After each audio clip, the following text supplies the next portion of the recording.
This is Jamie Drummond for Good Food Revolution. I am joined today by none other than Shelly Perry and Malcolm Roberts of Foxglove Spirits. How are you both today, and where are you both today?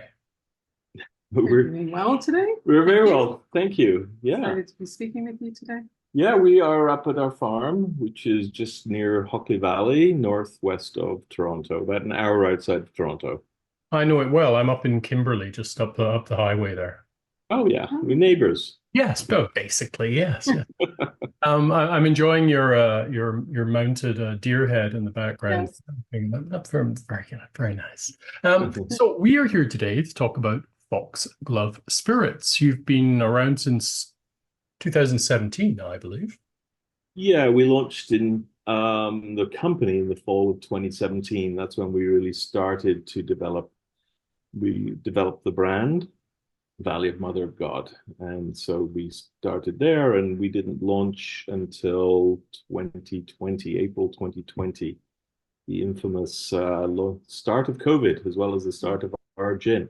Of course, of course. And how did the company come about? Where did you get your inspiration?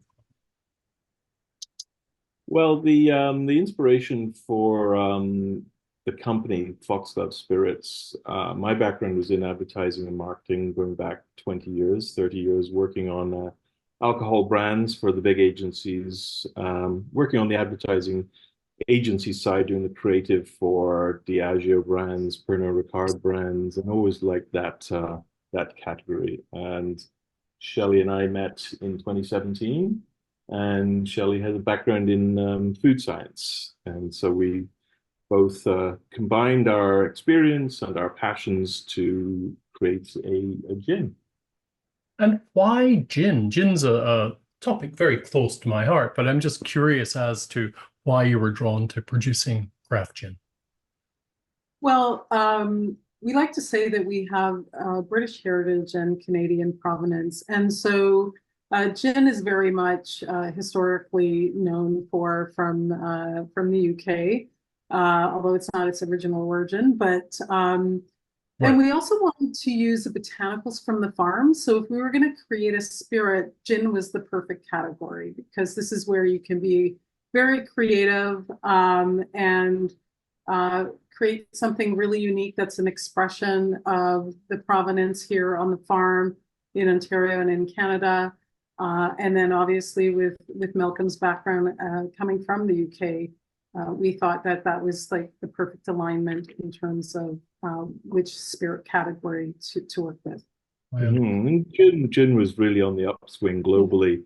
Sure. Had been in the UK for since about mid 2010, but globally gin was on the rise, and it hadn't quite started to take off in North America. So we thought that was a good time to really get into something that was going to be growing in a bigger way in the spirits category. Now, gin is classically made using very particular botanicals, but I believe you use about 20 different botanicals when it comes to the two gins that you have right now. Without wanting to know all of your secrets, could you give me an insight as into some of the more esoteric things that go in there? One of the key botanicals that had to be in the gin was black walnut. So on the farm, we have, groves of black walnut trees. And every fall, the harvest comes, they land on the ground, and they're quite a bit of a messy botanical to deal with. And we thought, what can we do to actually utilize this botanical? And so we wanted to make sure it was incorporated into our recipe. We also grow soft white winter wheat here. And so we knew that the base spirit was going to be a wheat-based spirit. It's also quite common. They commonly use that in the UK as well. So, and it is more of we like to use a cashmere of wheat. So it's a very, very smooth, very creamy. And then also we have a few Macintosh apple trees here. So this whole area and further north up into Collingwood, it's very known for Yes. the apple farms. And, the Macintosh apple is considered the Canadian apple. So we thought we wanted to represent Canada with that botanical. And so those were the few ingredients that we started with. And then from there, we actually did a year and a half of research in developing our recipe to decide on the final combination of 20 botanicals. So we searched, juniper is also one of the key, obviously, ingredients in gin. And so we knew that we wanted to have a Canadian juniper as well. We tried every juniper from across Canada, from every province.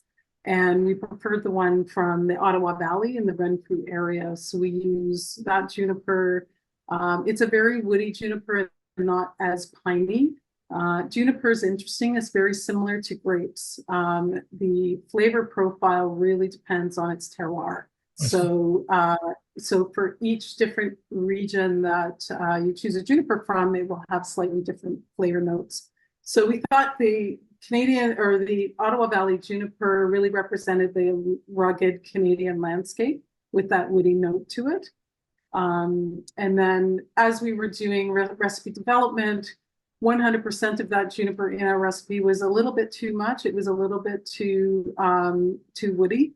So we worked with a company in Germany to help us choose another juniper to pair with it, to balance it in a complementary way. And so we worked with them for 6 months, trying junipers from all over the world. And it ended up landing on a juniper from the Tuscan area of Italy. And so that's a really beautiful, refined bouquet of nice, delicate pine note, a little bit more floral. So we have a combination of these two different types of juniper in our recipe.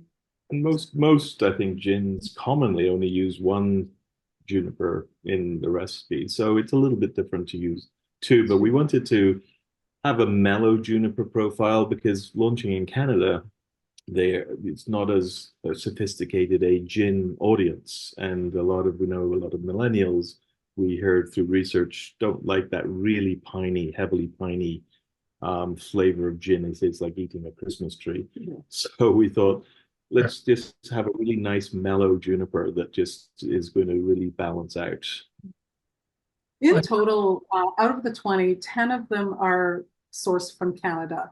So other very interesting ingredients would include black trumpet mushroom from the Muskokas. We have Labrador tea from Labrador. We have cranberries from Nova Scotia. We wanted that kind of apple and cranberry kind of balance. And we have another very interesting one, milk thistle is an interesting ingredient as well. Mm-hmm. Yeah, so that's a good range of, not giving away everything, the full formula. Now, I have to ask you, I'm very curious as to what black walnut adds to the final gin. Well, the black walnut, we have two types of nuts in there, black walnuts and sweet almond. And nuts add a mouthfeel. It's more of a texture. I see. That was where I was going with that, right? Yeah. So, and it's a bit, it's kind of like because of the oils from the nuts, it can add like, I feel it adds a bit of a creamy mouthfeel to the palate. We also often get almost every tasting, every customer is just really remarkable how smooth our gin is, even neat.